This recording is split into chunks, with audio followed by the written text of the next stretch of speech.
So now we're going to talk about the Ericaceae, which is actually a very, very cool family. So this is a globally important family. Lots and lots of species at high latitudes and fewer species in the tropics, and quite a few in Australia too. About 4,000 species total globally, all woody plants. So again, we're in the woody plant category. And there is a distinction between how Ericaceae looks in the northern hemisphere versus in the southern hemisphere. And this is important to get your head around. In the botanic gardens, you will see both of these.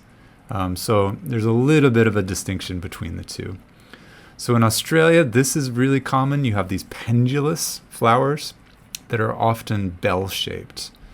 And the other thing that's really common in Australia for these species is that they have super tough leaves, sometimes with very strong points on the end. And this is in the dicots, but in some cases you can actually confuse these leaves for being monocot leaves because they have what appears to be very strong parallel venation. So it is a true dicot, it's a eudicot, but its veins have kind of converged back to that monocot sort of style, at least from a first view. You don't see that trait in the northern hemisphere ones. This is a blueberry. Blueberries are in this family. Very delicious species. In all the world, they often have these these fused petals into what is often described as a bell-shaped or urn-shaped flowers. So that's true everywhere. But with these kind of partially fused, so not all the way fused, with this kind of divergence towards the tips. Sometimes this divergence can go halfway down or 90% of the way down. So it can be visually a little bit confusing.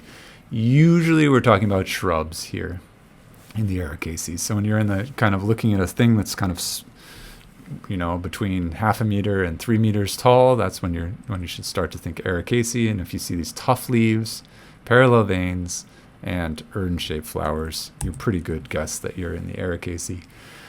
Just wanted to mention that's the old name for this family in the southern hemisphere is the Epacridaceae. Epacris is a very common genus in Australia and around Sydney, and so you might see that name in the Robinson and some of the other books. This is a common species that you'll see across the gardens. There's quite a few of them. It's really ornamental. There's a whole garden in the Blue Mountains devoted to this. This is rhododendron. So partially fused again, but not pendulous like is typical of the southern hemisphere ones. So this is from the northern hemisphere, but it's commonly planted in gardens all over the world, and very, very pretty, very, very showy flowers.